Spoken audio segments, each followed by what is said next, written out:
Now you guys know that I used to work in film, and I filmed a little get ready with me Q&A that'll be up in the next couple weeks going into the details of how I got my job behind the scenes.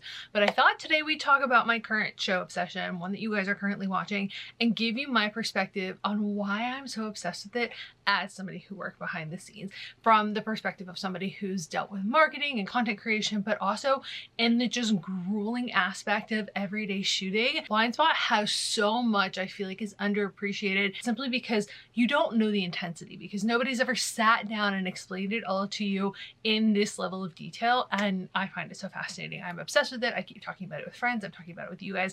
I just feel like it is worth drawing attention to, so let's do that while we get ready and kind of give you a deeper dive behind the scenes. I will put chapters down below because I don't want to assume that everybody knows everything, but I don't want to skip over anything I feel like adds to your appreciation of what's happening, because shooting 22 episodes is absolutely insane. It used to be so normal. It feels like it's the most standard thing in the world. And then I started shooting television, and it was one of those things where I was like, I'm exhausted. Anytime I was on a 5-day work week, I would hit Thursday and I would just be so drained, because most of the time your minimum shooting time is 12 hours a day. You're coming in early, you're there for the full day, you're probably there for 16, and every single day you don't necessarily have the same drive time, you don't have the same routine. Every day is built on the day before. So you might start Monday really early, and maybe you're shooting somewhere in studio or close to your house where you know, okay, this is how long it's going to take me to get from here to there. But then by the end of the week, you're going somewhere where one day you need to drive an hour away. The next day you need to drive 45 minutes away. There's a certain cap if you're going a distance from the production office in which they start to actually say, okay, we're going to cover an overnight stay for you guys. So then you're packing to go stay somewhere to make sure that they can keep the crew rested and safe. But there is that unpredictability that comes with every day, and the physicality of it, the lack of having that extended amount of time for recovery, because you're going home, you're sleeping, you're trying to do some things, and then you're going back in and doing everything the next day. And I know that even as somebody whose job was pretty much, I wasn't allowed to sit. That was kind of the quiet standard rules for production assistants, is you weren't really supposed to be sitting. So you're physically standing all the time. I ended up developing plantar fasciitis because of it. I just was never actually recovered. And so as somebody who would do movies and then TV shows and then kind of day play in TV shows, you're always kind of changing routine.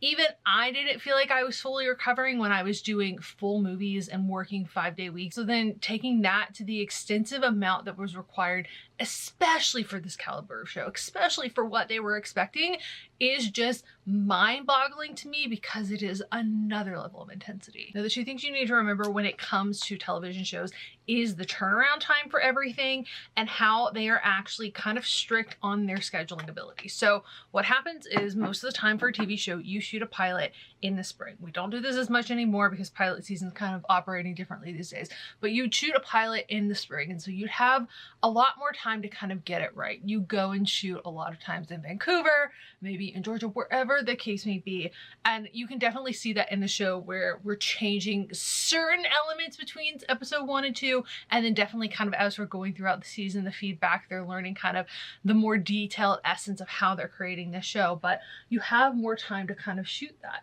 So you have more time to kind of nail the choreography. You're giving yourself the space to not overdo it, because you need to have a realistic idea of how long is it taking to create this episode.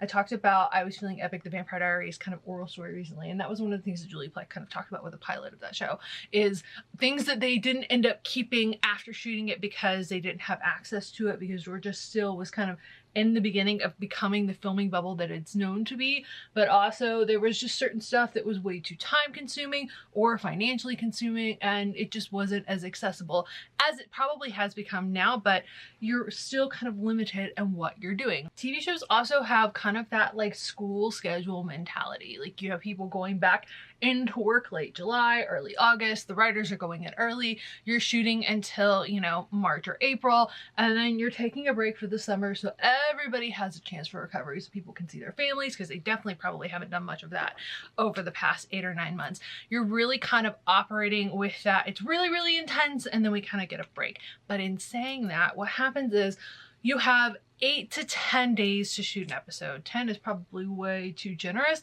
It's going to depend on what you're shooting. But if you think that a lot of shows shoot between 3 and 7 pages a day. You're getting a call sheet every day and you're saying these are the things that you're shooting for the day, but that 3 pages might be, okay, we're doing a day like we're doing on the originals where we're doing a carnival scene, or we're doing a parade scene, or we're doing something where we've got a lot of moving elements for things. There are certain things that when you're shooting a TV show that you can kind of say, okay, well, we're going to get second unit on this and we're going to shoot things separately. So I was watching the episode this morning, kind of in season 2 of Blindspot, where they are going after the people who the FBI is kind of set up for entrapment with the gun running. It's the Genesis 325 episode. One of the things I noticed is they were probably running more than one unit that day, because whenever you've got Kurt and that other agent driving in between all of the orchards and everything, they don't necessarily need to be there. There's plenty of other things happening. Stunts is probably taking care of it. So you're still kind of finding ways to say, this is the stuff that's a big part of the story, and we have the director who's kind of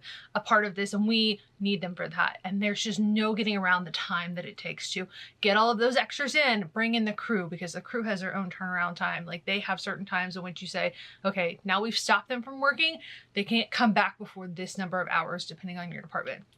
And you kind of have to get the cast in. You need all of these extras in the scene in order for the cast to be there. So some of those things just inevitably consume the entire day because they are so massive. But then you get stuff where it's like driving stunt scenes and you can have more than one unit going at a time. That was really common when we were doing Sleepy Hollow, is we'd be on some location and we'd have stuff with special effects and all of the little details of things happening. We'd have all of these people in all of these historical period costumes, and we'd have more than one thing happening at one time so that we can maximize on what we were getting done for the day.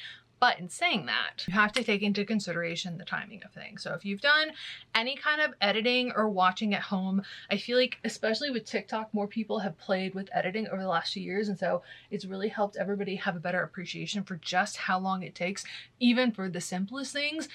Think about how many weeks it takes to just get one episode of television, and then things are constantly overlapping. So you get something like the writers have however many days to create this episode, but once it's out of their hands, it needs to go into pre-production.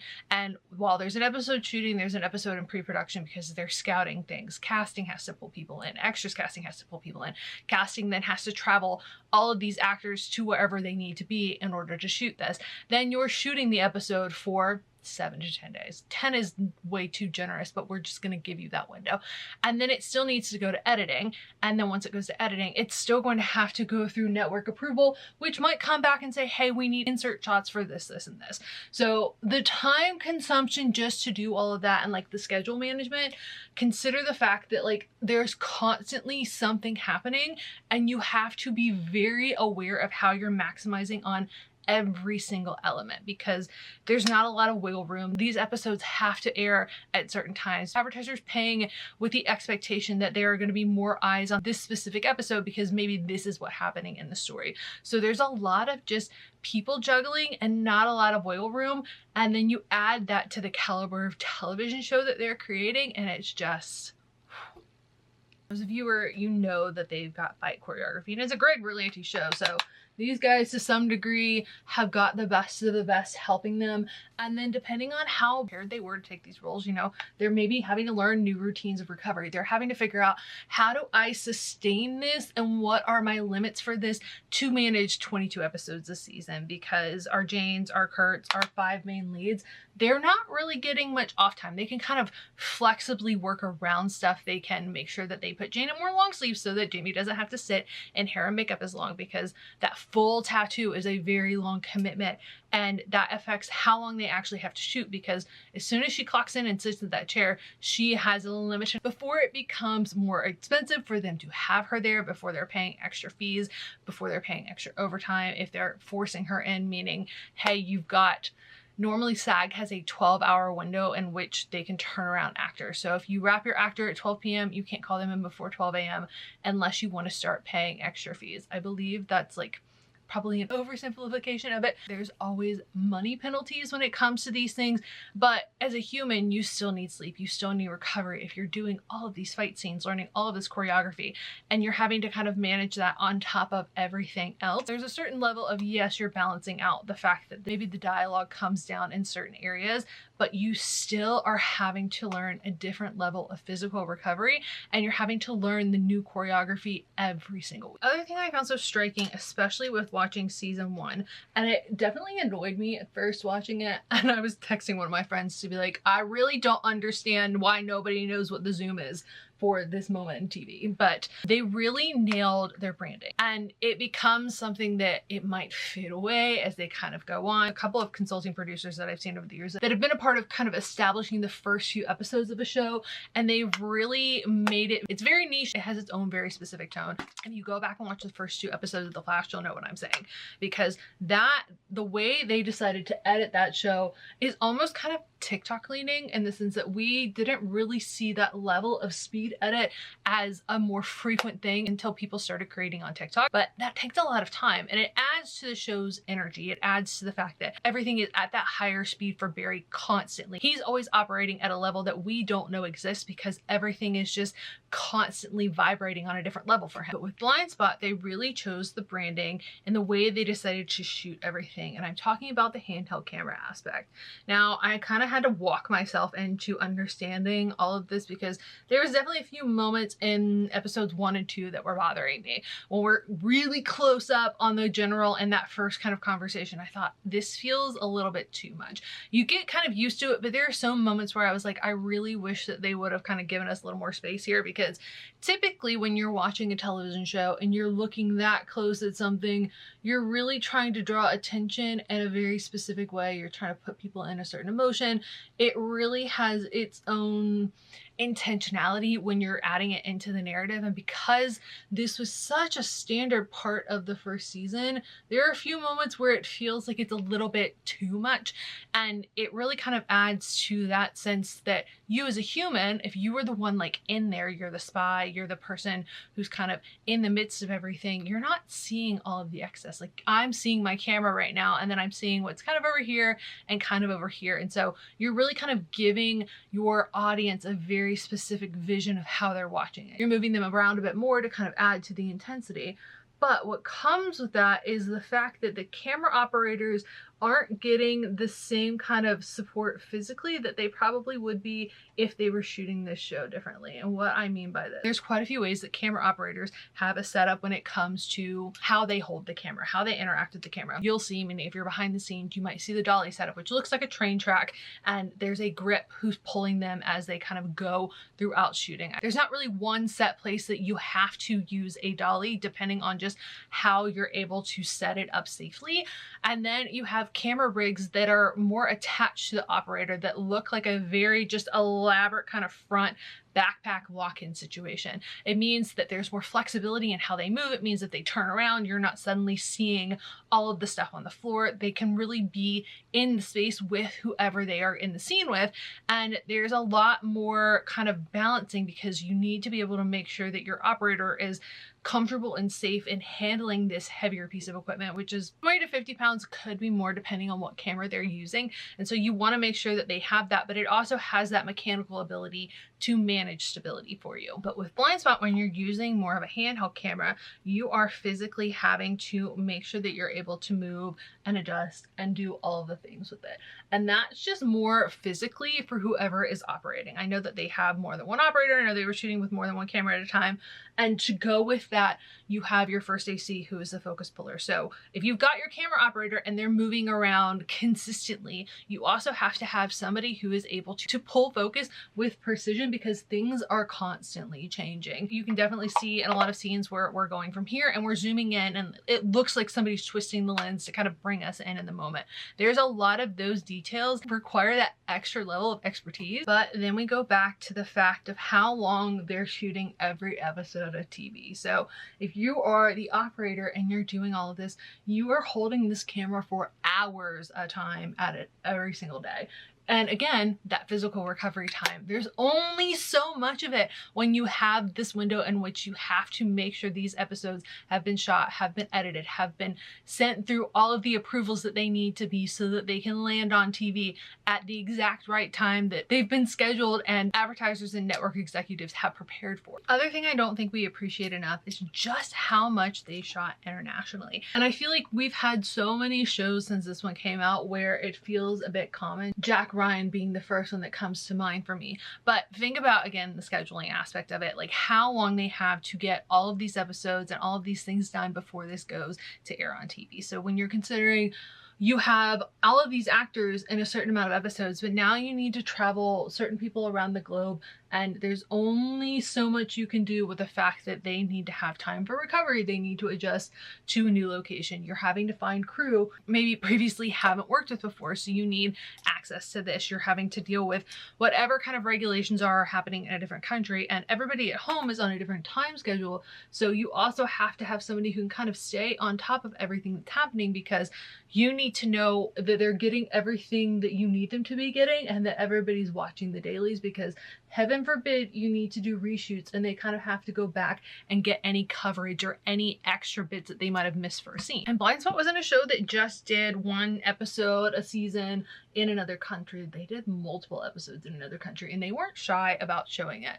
I talked about this in a video I did the other day, and that kind of opening sequence for season 3 with Venice, they were very much committed to letting you know that this is where they were shooting this. They've got other episodes where they're pretending to be in other countries, and you can tell that they've either block shot it or like brought props and set deck in to really add to it, because it wasn't necessary for them to travel for it, but they definitely committed for so many episodes, over 100 episode series. And then the last thing I would say is going back to the branding. I was talking about this with a friend who worked in film with me the other day about how when they shot this show, they really committed to the handheld aspect of things. Now with television shows, specifically these like 22 episode shows, you have a new director every week, and you may have a director that comes back a handful of times. You might have a producer that directs kind of consistently. You might have crew who steps up, like your director of photography, your first AD, people who are already working on the show, actors, that such thing, who know the world and they step up and they direct. But you've also got people who are coming in and they have their own experience, their own creative vision. They have everything that is kind of what makes them unique when they are directing anything. But with a show like this, you already have kind of not limited or boxed yourself in, but you've made this very distinctive decision that this is how you're going to shoot this. This is how you're going to tell this. These are the elements that are required, that are necessary for a Blindspot story. And so I was talking with a friend about, I wonder how, as a director, you would feel if you came in, especially in the first season when they were really establishing this and you maybe didn't have as much of a time to watch episodes before being handed one, to say, okay, well, this is how I add my creative elements and creative vision to this. This is where I feel like I express or show off my creativity. This is where my expertise kind of comes in.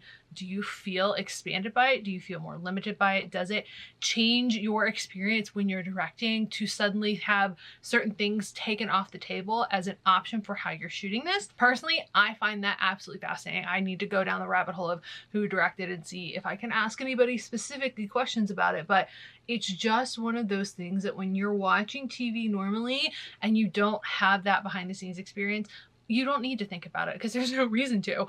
And I'm so much more appreciative of all of the everything that's kind of come along my journey so that I can see a show like this, because when this show was airing, I was still working in film and television. I'm pretty sure it was airing in 2015, so I was bouncing between Sleepy Hollow and Vampire Diaries at the time while they were shooting and airing this, and I had zero time to watch any TV because I was too busy chasing actors and extras and all of these other things around and doing lockups every day. Like, I was busy.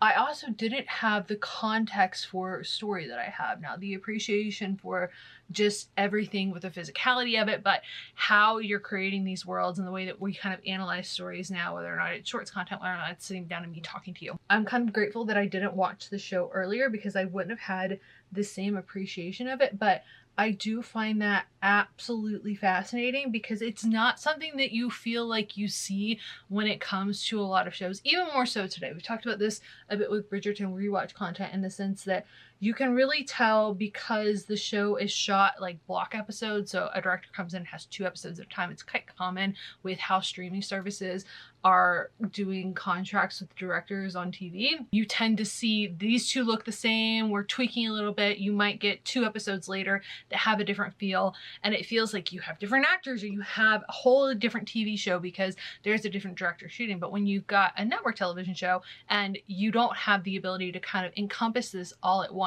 you are starting in July and you need to have some kind of same form overarching for what you're going to be getting when these episodes are airing in May. There's somebody else that has to have the responsibility, even more so, to kind of control the head vision of it. But then as a director, you come in and you're saying, hey, guess what? These are the things that we require for shooting. These are just a part of our branding. I hope you're prepared to deal with it. Most likely you're finding out ahead of time, but some people might not have found out till maybe a little bit later because this was something they were establishing, and I just wholly find that fascinating. So I know this video was a long one, but I hope you enjoyed it and kind of taking you behind the scenes. I'm sure I will do this as we watch more shows and I can kind of bring you into this. I've done it a little bit with individual episodes, but I'm excited to kind of bring you into this side of the journey, whether or not that's when I end up back on set a little bit more, whether or not that's just in kind of giving you a better appreciation for stories that you've watched 1,000 times already, or stuff that maybe you just didn't ever know that was even more complicated that you could have a deeper appreciation for. So let me know in the comments what your favorite thing to learn was today, what you're looking forward to watching or rewatching if you've not watched Blindspot yet. And I am excited to talk to you in a new video very soon. So I love you guys. It is a good day to have a good day. Don't forget to subscribe. I will see you in a new video soon. Bye guys.